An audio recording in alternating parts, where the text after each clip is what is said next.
Welcome back to the channel. My name is Jeff, and this is Not Just Book Reviews. And today I'm going to be reviewing Ian Fleming's last novel, The Man with the Golden Gun, the last James Bond novel. This was published in April of 1965, and Fleming was in the process of edits, so he had finished the complete story, and he was on early edits when he died. And what's I've read a little bit, the research that I've done is that Fleming added extensively at times to his edits when he was editing a Bond novel with his editors, that he would add things and work the novel. So this is an interesting novel in that it's kind of a shell of what would be a really good Bond novel, and I'll go into that. And it from what I've read, it kind of does suffer from being a little bit underwritten and definitely not having Fleming's hands on it from beginning to end. Let's jump right into the review. This book takes place right after the end of You Only Live Twice, which at the end of that novel, I'm going to spoil a little bit. Bond, upon completion of his mission, loses his memory, and Kissy Suzuki, his Ama Pearl Diver paramour, try to say that 3 times fast, is helping to heal him. So at the end of You Only Live Twice, the epilogue was Kissy helping Bond to recover and, slowly reintroducing him to things that he knew about or connections that he was making, but we weren't quite sure. At the end of that novel, we leave him mysteriously wanting to go to Russia because he thinks that's an important place for him, and we cut there. So we start this novel with James Bond's obituary. So we read the obituary in the Times, in the full, and as Fleming usually does, right? It looks like it's been published in the text. Commander James Bond, late of Her Majesty's Secret Service, blah, blah, blah. So the whole obituary, everybody thinks he's dead. It's been a while. And suddenly, the MI6 gets a call. Like, this is Bond, and, I need to come in. And they're immediately not sure that it's him. They think it's probably another crank, route the call through to, these lower level people. But immediately Bond is able to name certain things and describe certain interior workings of MI6 that obviously only he would know. So things get kind of intense because they think, well, where has he been all this time? So it's a great opening. And the opening culminates with Bond does return, but he's been brainwashed by the KGB, and he attempts to kill M in a wonderful, tense standoff in M's office. And I won't get into the details, but so that's how we open the last James Bond novel. That he's been brainwashed. He tried to kill M, his kind of paternal figure in the service, and fails, and off he goes, which is amazing. So then, very similar to You Only Live Twice, they're trying to figure out what to do with him. Like, is he done? Are we going to cash him out of the service? And so we're introduced to this character of Scaramanga, who is the man with the golden gun. And we start with his dossier. So M is reading his dossier that he's this killer. We get a psychological background. We get some anecdotes from his youth, like a really detailed psychological background for Scaramanga. Unfortunately, in the book, it doesn't do much for his character because he's kind of not an interesting villain. And I'll get to that he's a weird, misplaced Bond villain. He's kind of a tier down from where he should be, or a tier up from where he should be, I guess. So then, of course, M is like, well, look, let's see if Bond can be rehabilitated. Let's throw him at this Scaramanga guy and see if he can kill him. So it's a 00 mission. Find Scaramanga, take him out. So we cut right from the next chapter to Bond is arriving in Jamaica, Kingston. And we flash back a little bit that he's had shock treatment. And of course, being tough Bond, we hear that, he had a world record, like 25 shocks or something, and that they didn't want to administer the last 10, but M pushed them to do it. And it worked. And the shock treatment, kind of blew off the KGB's, brainwashing. And ostensibly, they think Bond is pretty much back. It's kind of a quick thing that he's back. It's like... a couple of things in this novel. This is one of them. It's like we don't really go through this. We don't go through the shock therapy. We don't go through any of it. It's like a callback, and we're already in motion. And although that has some good storytelling technique to it because you're moving, in this book, it just it undercuts it. In Kingston, again, we get additional backstory that he's been chasing Scaramanga now for 6 months, and that he's been chasing him all over Europe. And he's finally kind of found him in Jamaica. And I thought again, like, well, we should have been part of that chase in Europe. Why weren't we on this chase? It's a very thin book. I mean, it's a total of like 160 pages, like an old school, very short novel. And I thought, no, I mean, no shock treatment, no interim issues with Bond, and we're not building up to Scaramanga. Kind of similar to You Only Live Twice, where Blofeld is in a specific location, we know where he is, and we're going for him. So definitely different from the movies. I feel like the novels are much more, they're less plotted. They're more interesting in certain ways, but they're also less plotted than the films are. So in Jamaica, a couple of things when he first gets to Jamaica that are interesting. Transworld has replaced Universal Export, so that's the new MI6 cover company. Transworld, that was kind of fun, like in the last book, something new. And a very Deus Ex Machina opening, there's a message for Scaramanga at the airport, and I guess he's at like the customs desk, and there are message boxes or something, and he sees Scaramanga's name on a message, and he grabs it. So he finds out where he's going to be very shortly, like his next appointment. And again, Bond doesn't really have to do much work. The novel really kind of serves up Scaramanga immediately. So in terms of spy thriller and finding things out and clues and tracking things down, not really existent here. No build-up, just a lot of information about things that happened off-screen, as it were, and now where he's headed towards the meeting with Scaramanga. So, yeah, it was weird. I was sort of like, okay, I guess here we go. I wasn't engaged with the book. While in Jamaica, Mary Goodnight is his secretary. I didn't realize that, but she's in several of the Fleming novels as his personal secretary. So I think this is the first novel where they have a romantic liaison, but in the past it was platonic, and where Moneypenny was M's secretary, Goodnight is Bond's. But in the films, he doesn't have a personal secretary. So Felix Leiter also makes an appearance in this book, and in this book he has a hook for a hand.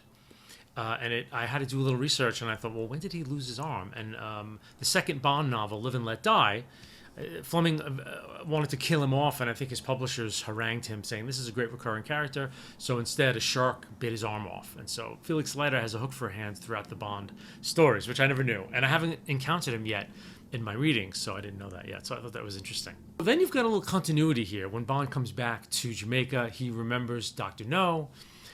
He's remembering, I think it was Honey Rider, whoever the Bond girl for that mission was. And so it was a little, and again, callbacks to other Bond novels, which do happen in Fleming's novels, which I kind of like.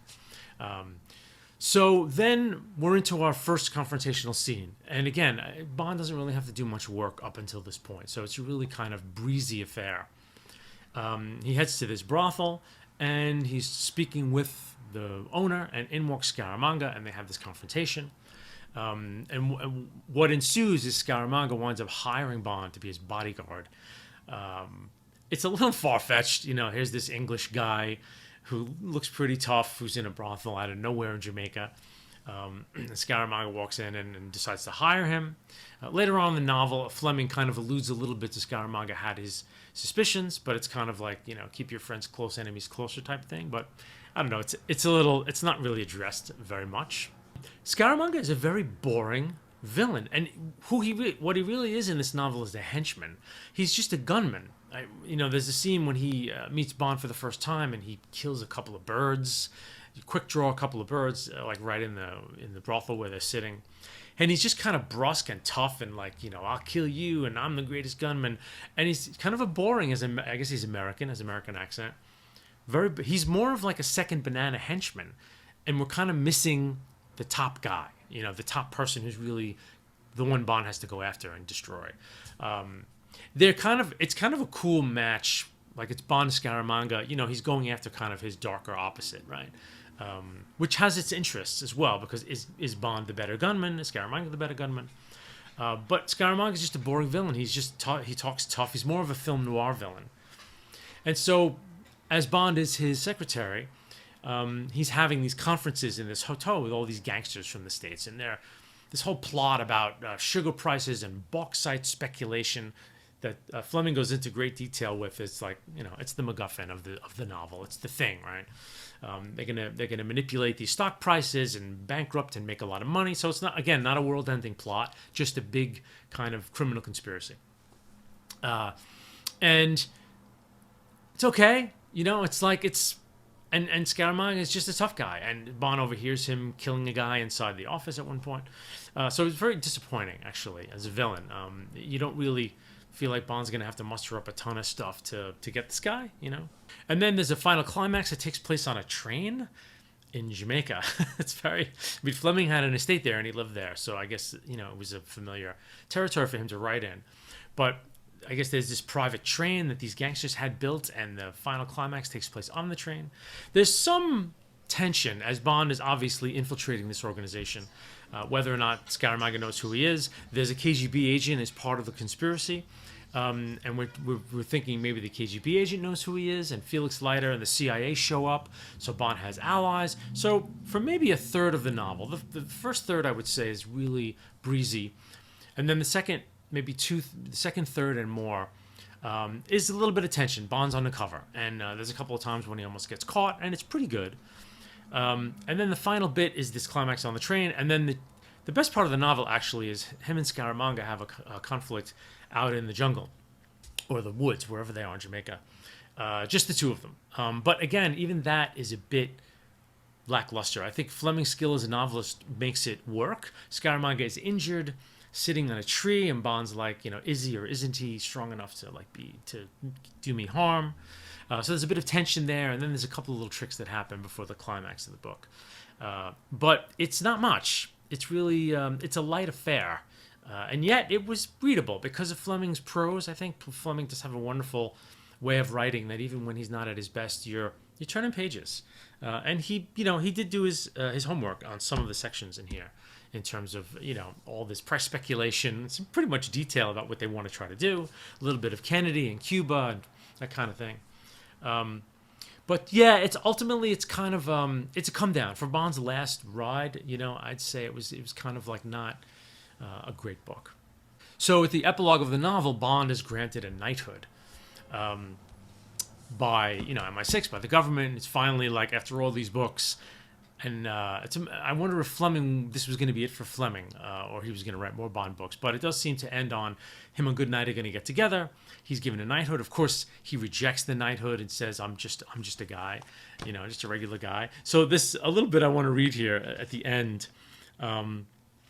When he kind of rejects it and kind of who he is, even though he's going to try to make it work with Mary Goodnight. He writes, quote, James Bond in the full possession of his senses, with his eyes wide open, his feet flat on the linoleum floor, stuck his head blithely between the mink-lined jaws of the trap. He said, and meant it, "Goodnight, you're an angel." At the same time, he knew deep down that love from Mary Goodnight or from any other woman was not enough for him. It would be like taking a room with a view. For James Bond, the same view would always pall. And that's how the James Bond things end. That's it. That's the last sentence of Bond. He's done. So, interesting ending. It's kind of anticlimactic. I don't know how you would... Fleming would really have to come up with a real ending, so I don't know if he meant that to be the final words of Bond, or, again, maybe another book when they recall Bond again, or who knows. But yeah, not kind of a slight affair. And just after this, so the writer Kingsley Amis was consulted after Fleming died. So Kingsley Amis made some suggestions as to the editing of this book, which I think were rejected for whatever reason. But he was consulted at some point on some parts of the book.